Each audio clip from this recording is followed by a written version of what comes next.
My dear student, good afternoon. मैं आपके लिए अकाउंटिंग टर्मिनोलॉजी बताने जा रहा हूँ, एक्सप्लेन करने जा रहा हूँ। अकाउंटिंग टर्मिनोलॉजी, लेखांकन शब्दावली। इसमें शब्द आता है आहरण। हिंदी में कहते हैं, हिंदी में आहरण, इंग्लिश ड्राइंग। आहरण किसे कहते हैं, ड्राइंग किसे कहते हैं।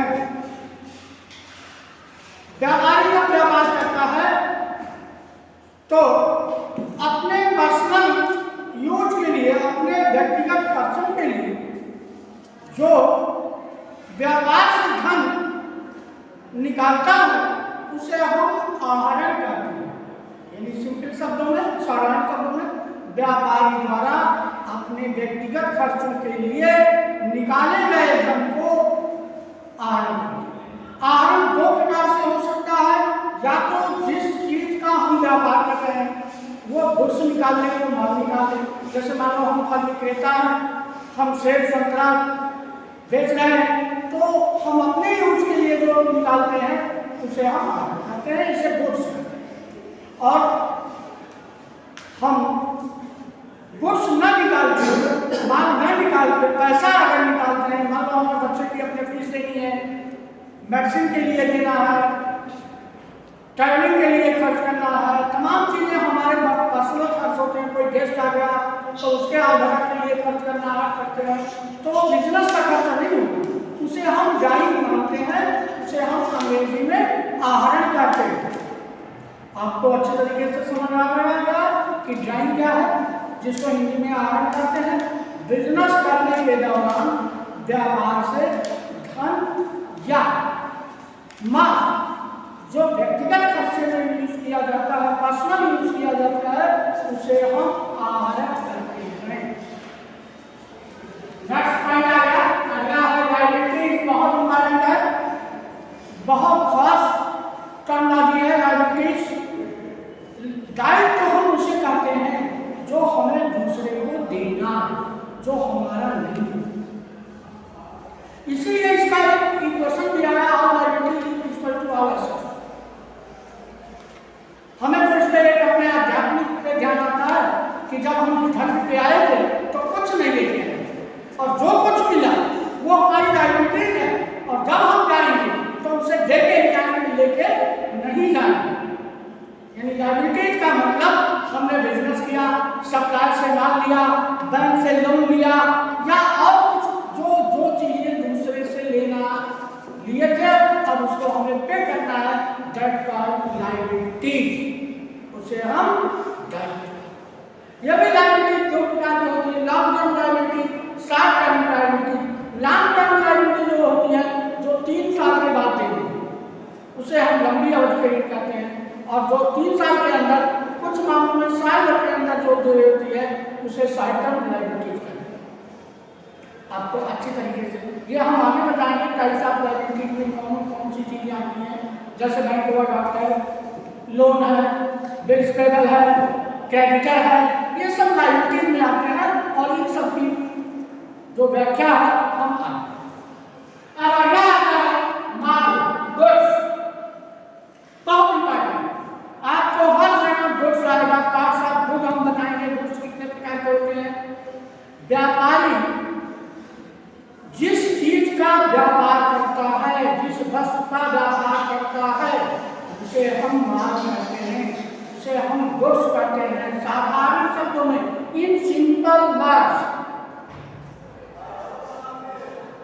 हमें इसमें एक कहानी याद आ जाती है, एक हमारे फ्रेंड से बस में जा रहे थे, हम भी जा रहे थे, वो भी जा रहे थे। वो बिजनेस से ऑर्नामेंट के बिजनेस करते हैं, गहनों के व्यापारी हैं। तो हमने कहा भैया कहाँ जा रहे हो, बोले कानपुर जा रहे हैं, क्या करते माल ले। उन्होंने ये नहीं कहा कि हम सोना या चांदी खरीदने जा रहे हैं, क्योंकि उन्होंने माल की परिभाषा, हमें तो मालूम थी कि माल भैया सुना रहे हैं तो ये माल लेने जा रहे हैं। अगर ये बता दें कि सोना या चांदी लेने जा रहे हैं तो उनके लाइफ में खतरा हो जाएगा, हो सकता है कोई दूसरा काम है और उनके पीछे गए। तो इसलिए बिजनेस का एक जो जिस वस्तु का व्यापार करता है वह उसके लिए माल होता है। जैसे मान लीजिए हम कपड़े के व्यापारी हैं, तो हम कपड़ा लेने जाएंगे लेकिन अगर कस्टमर है वो कपड़ा खरीदने जाएगा तो ये थोड़ी बताएगा कि माल लेने जा रहा है, वो बताएगा कि हम कपड़ा खरीदने जा रहे हैं। तो अच्छा, गुड्स की परिभाषा दी गई है सेल ऑफ गुड्स एक्ट 1930 में बना था। माल विक्रय अधिनियम, माल विक्रय अधिनियम में दी गई है सेल ऑफ गुड्स। अभी आपकी परीक्षा में भी आया था सेल ऑफ गुड्स एक्ट कब बना था, तो ये आप लोग ध्यान रखिए 1930 में बना था। और इसमें माल की परिभाषा सेक्शन 2(7) के अंतर्गत दी है। सेल ऑफ एक्ट गुड्स की परिभाषा सेक्शन 2 सब सेक्शन 7 में दी गई है। और इसकी परिभाषा इंडियन कॉन्ट्रैक्ट एक्ट में दी गई है, भारतीय अनुबंध अधिनियम जो 1872 में बना था। Indian contract act 1800, Indian contract act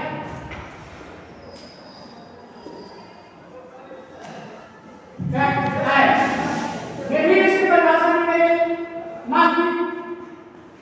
और ये और अगला वायरलेस एक्ट में दी गई है। तो कई तरीके से दी गई है, वायरलेस एक्ट में दी गई है, माल किसे कहते हैं सेल ऑफ गुड्स एक्ट में दी गई है, किसे कहते हैं जो 1930 में बना था।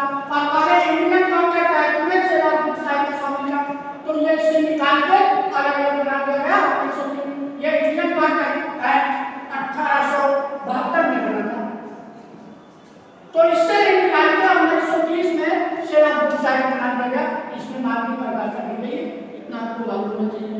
अगला पॉइंट है डिस्काउंट, जिसे हिंदी कुछ मामले में हिंदी में तमाम सारे पर्यायवाची होते हैं। अब यहाँ डिस्काउंट को हिंदी में क्या कहते हैं? कटौती, बट्टा, अपहार।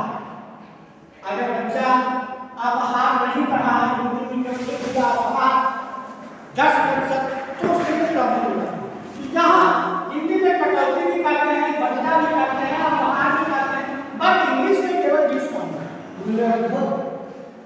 कहते हैं। कटौती क्या होती है? कटौती से आशा है 3 प्रकार की होती है कटौती: टेक discount, special discount, cash discount. टेक डिस्काउंट कटौती किसे कहते हैं? जब किसी व्यक्ति को उसे उसके सूची मूल्य से कम मूल्य पर माल को डिलीवर दिया जाता है, उसे बेचा जाता है, तो उसे हम कटौती कहते हैं। यह कटौती 3 प्रकार की होती है। व्यापारिक कटौती किसे कहते हैं? Take discount. टेक डिस्काउंट कहते हैं ये सूची मूल्य जो होता है उससे कम मूल्य में हम बेचते हैं व्यापारी को, और एक ही प्रकार के माल बेचने में ये छूट दी जाती है। जैसे मान लीजिए बुक सेलर है, किताब पे प्रिंट है 500 रुपीज और उसे 450 में दे रहा है, तो ये कहा जाएगा टेक डिस्काउंट 50 रुपीज। ध्यान रखना, टेक डिस्काउंट का लेखा पुस्तकों में नहीं किया जाता, क्योंकि आप तो पे करो 450 और अमाउंट प्रिंट है 500, तो आप तो लेखा करोगे कितना पैसा आपने पे किया, 450 किया, 450 का करोगे, 50 रुपए का नहीं करेंगे। तो ये है टेक डिस्काउंट। इसका बुक में कोई रिकॉर्ड नहीं होता, लिखा नहीं जाता है, ये लिस्ट प्राइस पे दी जाती है। अगला आ गया स्पेशल डिस्काउंट। विशेष छूट किसे कहते हैं? विशेष छूट हम उसे कहते हैं हम अपने कुछ ग्राहकों को अस्थायी ग्राहक बनाने के लिए विशेष प्रकार की छूट देते हैं। ये सभी ग्राहकों को नहीं देते, जो हमारे परमानेंट ग्राहक हैं, जो अस्थायी ग्राहक हैं, हम उनको विशेष फायदा देते हैं। इसे स्पेशल डिस्काउंट कहा जाता है। इसका उद्देश्य केवल एक होता है कि ग्राहकों को अस्थायी बनाए। अगला है कैश डिस्काउंट। कैश डिस्काउंट का मतलब है कि जो माल उधार बेचा गया है वो समय के पहले अगर वो भुगतान कर देता है तो उसे हम कुछ छूट प्रदान कर देते हैं, इसे कहते हैं नगद छूट। ये 3 प्रकार की छूट ध्यान रखना: टेक discount, special discount, cash discount. Special discount और कैश डिस्काउंट का लेखा किया जाता है और व्यापारिक छूट का लेखा नहीं किया जाता है। बहुत इंपॉर्टेंट है ये आपको डिस्काउंट, टाइप्स ऑफ डिस्काउंट कितनी होती है, 3 टाइप्स ऑफ डिस्काउंट। अगला पॉइंट है